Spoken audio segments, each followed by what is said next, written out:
भगवान बाबा हनुमान जी को प्रणाम। महान त्यागी बाबा झुमदेव जी को प्रणाम। परमात्माए तीन शब्द 5 नियम आणि सेवकांवर आलेले अनुभव याच्यावर चर्चा बैठकीला सुरुवात होते. सर्वांना माझा नमस्कार. मला संचालकांनी आणि अनुभव विचारलाय. माझा अनुभव मी सांगत आहे.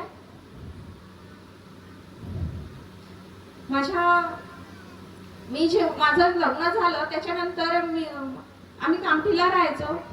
माझ्या पतिदेवांचं दुकान आहे इथे खाप्यामध्ये. त्यांनी ते बंद करून आम्ही ते नंतर कामठीला गेले. कामठीला गेल्यानंतर तिथे वीटभट्ट्याचं काम सुरू केलं. किंवा वीटभट्ट्याचं काम सुरू केल्यानंतर एवढ्या अडीअडचणी येत होत्या की आमच्या भट्ट्याचं म्हणजे काम बरोबर चालत नव्हतं. मग आम्ही बाहेरचं वगैरे सगळं बघितलं. बाहेरचं बघून म्हणजे कुठेच आम्हाला समाधान नाही. मी एवढी अंधश्रद्धेमध्ये म्हणजे हे होती की माझ्याकडे गणपती गाढोबा सगळं असायचं. मी नवदुर्गाचे उपवास म्हणजे सगळं करून चुकली होती. पण कोणताच असा आला नाही. त्यावेळेस म्हणजे एवढी परिस्थिती बिकट होती की आम्ही म्हणजे मायनस मध्येच होतो. पण आमचे वीटभट्टे पिवळे निघायचे. लोकांनी काय करणी केली होती ते असं कोणी म्हणे निंबू फेक, कोणी म्हणे निंबू गाड, म्हणजे असं सगळं हा पूर्ण अशी सिच्युएशन झाली होती त्यावेळेस की खूप बेकार. मग त्याच्यानंतर आम्ही तुमसरला आलो. मग आम्ही दुकानाचं आमचं बांधकाम सुरू केलं. बांधकाम सुरू असताना पण आम्हाला एवढ्या अडचणी आल्या की आमचं ते तेवढं दुकान फक्त बांधायला 1-1.5 वर्ष लागला. छोटासा दुकान म्हणजे चौकामध्ये आहे तेवढं दुकान बांधायला आम्हाला 1-1.5 वर्ष लागला. पण तसं काय होत होतं काही समजत नाही. मग शेवटी आमचं दुकान झालं. आम्ही तुमसरला राहायला आलो. मग तुमसरला आल्यानंतर 1 वर्ष कसं बस आमचं निघालं. त्याच्यानंतर 1 वर्षानंतर यांच्या म्हणजे छाले तर होतेच यांच्या तोंडाला. पण आम्हाला असं वाटत होतं की ऍसिडिटीमुळे वगैरे असेल वगैरे. पण ते तसं वाढता ते कधी ते एका बिमारीवर टाकून दिलं ते कळलंच नाही.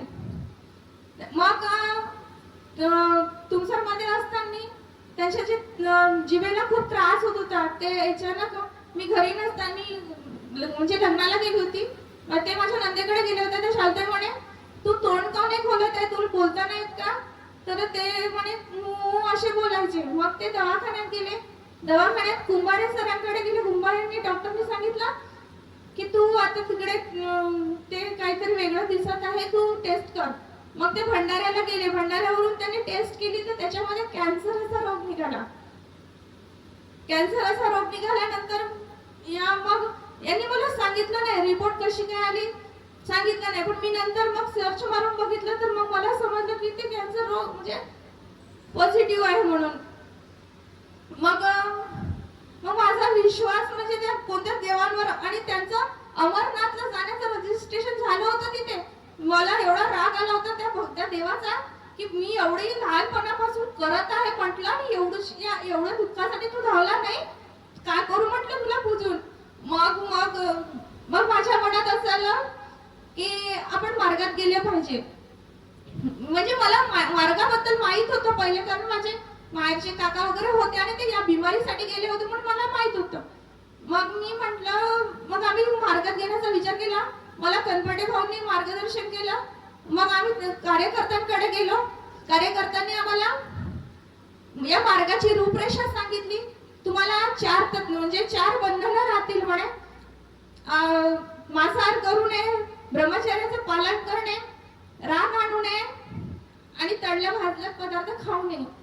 तर आम्ही हे 4 बंधन पाळलं.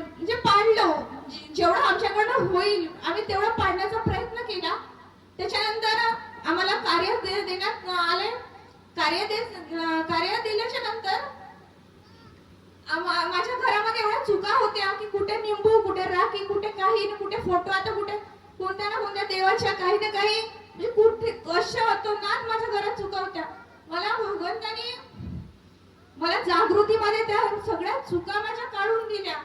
आणि माझ्या घरी माझे पती देवाला जेवण करायला एवढा त्रास होत होता की ते जेवण सुद्धा करू शकत नव्हते.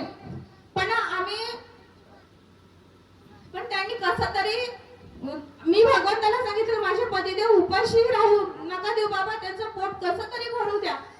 ते झालं. त्याच्यानंतर आम्ही मार्गात आलो. त्याच्यानंतर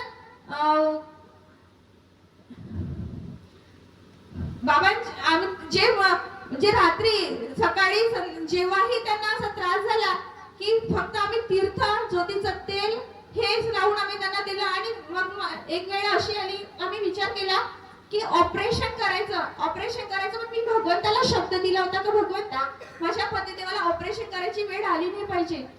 मग भगवंताने असा चमत्कार घडवला की भगवंत खरंच जागृत असून त्यांनी असा चमत्कार घडवला की एके दिवशी आमची रिपोर्ट झाले होते की आम्ही ऑपरेशन करायला आता जाणार. आम्ही माझ्या भावाला वगैरे सांगितलं होतं की अरे मला मदत करशील एवढे दिवस.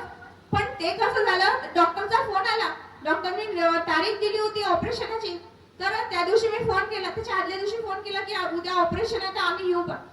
पण डॉक्टर त्यावेळेस अवेलेबलच नव्हता. ते तारीख ढकलल्या गेली समोर, ऑपरेशन म्हणजे झालंच नाही. मग यांच्या मित्राचा फोन आला. त्यांनी सांगितलं की भाऊ तू ऑपरेशन करू नको, ऑपरेशन करायची काही गरज नाही आहे.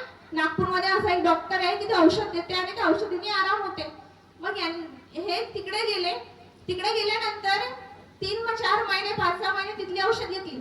औषधीने आराम झाला पण तो पूर्णपणे बरा नव्हता. त्याच्यामुळे पुन्हा दुसऱ्या ठिकाणी गाठ झाली. मग ते वाढत गेल्याच्या नंतर ते डॉक्टर म्हणे तुम्ही ज्या कोणत्या परमेश्वराला मानत असाल म्हणे तुम्ही त्याच्या सरेंडर होऊन जा म्हणे. आता म्हणे म्हणजे माझ्या आता औषधी काम करत नाही म्हणे त्याच्यावर. मग आम्ही पुन्हा घरी आलो. नागपूरला असताना घरी आलो. आम्ही विचार केला, आम्ही हे विचार सांगितले. तनपडे भाऊ म्हणे तुम्ही भगवंताच्या शब्दावर म्हणजे काही दिवस राहा म्हणे, औषध वगैरे खाऊ नका. मग आम्ही ते तसंच केलं. पण त्या पिरियड मध्ये त्यांची तब्येत एवढी खालावली गेली की मला सूचना असं झालं होतं. त्यांनी पण हार मांडून टाकली होती त्यावेळेस. माझ्या पतिदेवाला मी मिक्सर मध्ये बारीक करून जे पाणी टाकून त्यांना असं खायला देत होती ना, मला कसं तरी वाटत होतं की हे कसे खातात म्हणून. पण त्यांनी बिचारांनी मी भगवंताला सांगितलं भगवंता म्हणजे उपाशी नका ठेवू त्यांना. उपाशी म्हणजे मी त्यांना भगवंत जिथे आम्ही बाबा करत म्हणजे प्रार्थनेला विनंतीला बसत होतो त्या ठिकाणी बसवून त्यांना आम्ही ते चारू देत होते का भगवंता एवढं तरी त्यांच्या पोटात गेलं पाहिजे. तर हे यांच्या पोटात जाईल तर हे थोडेसे त्यांचे औषधी त्यांच्या अंगाला लागतील. आणि जे काही त्यांना रात्रभर अशी झोप नव्हती लागत, रात्रभर उठून बसायचे. आणि मी जेव्हाही मला जाग आला, रात्री 1 वाजता असो, 2 वाजता असो, 3 वाजता असो, मी फक्त भगवंताची धाव पकडली आणि भगवंताचीच तीर्थ रक्षा करून मी त्यांना वारंवार देत गेली पूर्ण. म्हणजे मी भगवंताला असे योग मागितले आणि असे शब्द ठेवले भगवंतासमोर की भगवंता खरंच माझ्या शब्दावर उभे राहून माझ्या पतिदेवाला सुख समाधान दिलं. भगवंत खरंच एवढा दयाळू आहे का. खरंच माझ्या पतिदेवाची तब्येत एवढी खालावली गेली. मग आम्ही नागपूरला किमोसाठी गेलो. किमो मध्ये बघा असं होते की डॉक्टर पहिलेच सांगते की किमो मध्ये साईड इफेक्ट भरपूर होतात, केस गळतात, त्यांना त्रास होते वगैरे खूप काही. त्यांचं ब्लड कमी होते, त्यांचं वजन कमी होते. पण मी घरून जेव्हा जायची मी भगवंतासमोर शब्द ठेवायची की भगवंता आजची रिपोर्ट तरी चांगली आली पाहिजे आणि माझ्या पतिदेवाचं वजन कमी नाही झालं पाहिजे आणि ब्लड पण कमी नाही झालं पाहिजे. आणि खरंच तसं होत होतं. त्यांचं कधीच कोणत्याच गोष्टीत प्रॉब्लेम आलेला नाही त्या ट्रीटमेंट मध्ये. आणि 2 किमो मध्ये फक्त त्यांना एवढा आराम पडला की ते जेवण करायला लागले. भात भाजी पोळी चांगले जेवण करायला लागले. म्हणजे भगवंताची कृपा बघा की खरंच मी शब्द ठेवत गेली आणि भगवंत त्या शब्दावर उभा राहत गेला. कारण मी माझ्या मार्गदर्शकांनी मला जे तत्व शब्द जे बंधन दिले होते मी त्याचं पुरेपूर पालन करण्याचा प्रयत्न केला. आणि खरंच 4 तत्व 3 शब्द 5 नियमाचा जो पालन करेल ना खरंच त्याच्यासोबत भगवंत उभा आहे. आपणच कुठेतरी चुकतो. त्याच्यानंतर ते माझे पतिदेव आता तेव्हा पूर्णपणे त्यांची तब्येत बरोबर नाही झाली होती, पूर्ण क्लिअर होतं. त्याच्यानंतर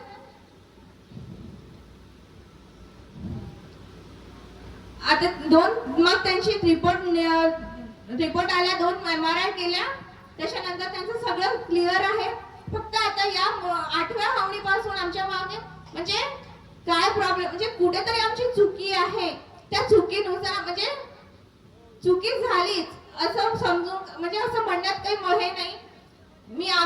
आम्हाला राग वगैरे येत होता. आम्ही त्या चुकांची माफी मागितली, भगवंतासमोर शब्द ठेवला आणि माझ्या पतीदेवाला आता जे रिपोर्ट आले आता एक 1-1.5 महिन्यामध्ये जे ट्रीटमेंट सुरू होती त्यांच्या तब्येतीमध्ये थोडासा प्रॉब्लेम झाला होता.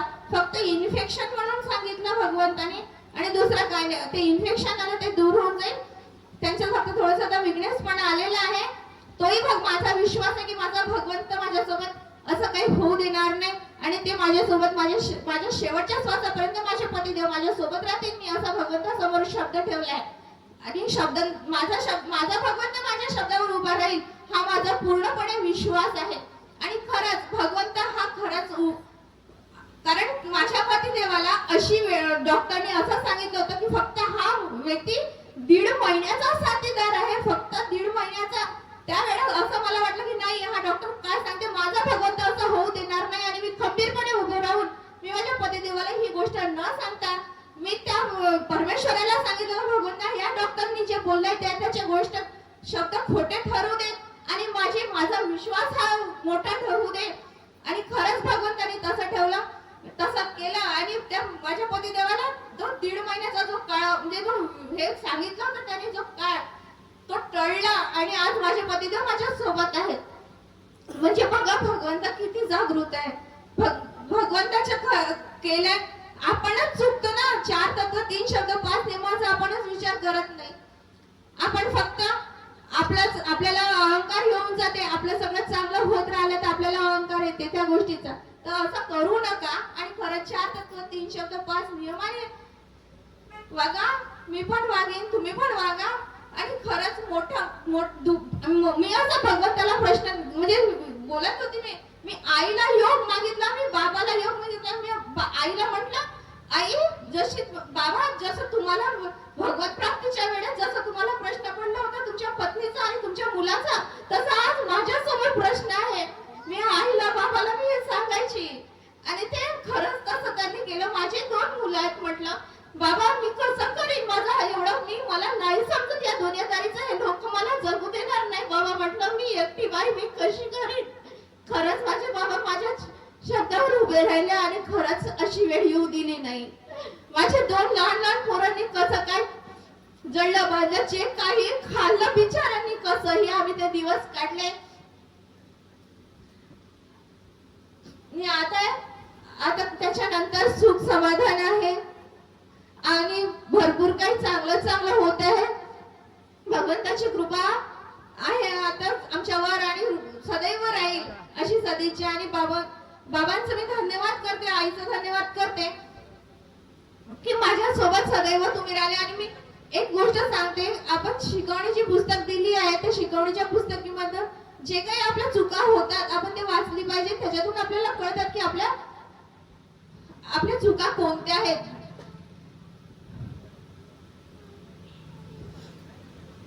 एवढं बोलून मी माझे 2 शब्द संपवते. भगवान बाबा हनुमान जी की जय.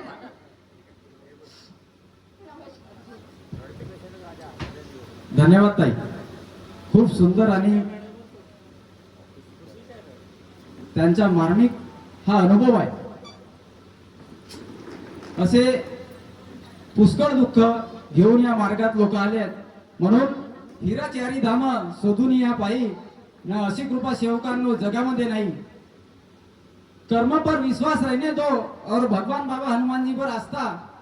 कर्म पर विश्वास रहने दो और भगवान बाबा हनुमान जी पर आस्था. कितना भी समय कठिन क्यों ना हो बाबा निकाल देते हैं रास्ता, बाबा निकाल देते हैं रास्ता.